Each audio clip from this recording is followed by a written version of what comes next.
Welcome to the Rim Break Rodeo. We hope this video helps. You start by picking the right green net and positioning it where the plants need protection. Choose 20-40% shade mesh if you want balanced light reduction. UV-treated material lasts longer. Once selected, measure length, width, and the height of supports, then add roughly 10% extra for tension. Install the first anchors, stakes, or hooks at the planned locations. Make sure to account for wind direction and plant height, so you avoid compressing leaves when you tension the net. Once anchors are in, unroll the net and align its edges to the supports. Clip corners first so the layout matches your measurements.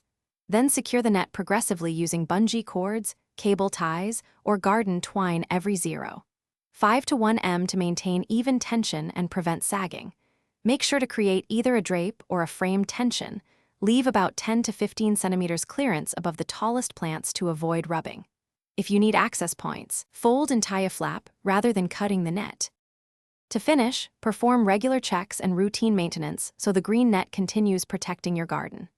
Inspect monthly for rips, UV degradation, and loose anchors. Repair small tears with a patch kit or secure them with ties. Make tension adjustments seasonally. Tighten after storms and loosen slightly during prolonged heat to reduce stress on fast-expanding plants. If access is needed, create a zip or tie-back flap rather than cutting. And one troubleshooting tip. If sagging recurs, re-anchor at a closer point and add an intermediate support to relieve weight. Thanks for watching. Consider subscribing if we helped you.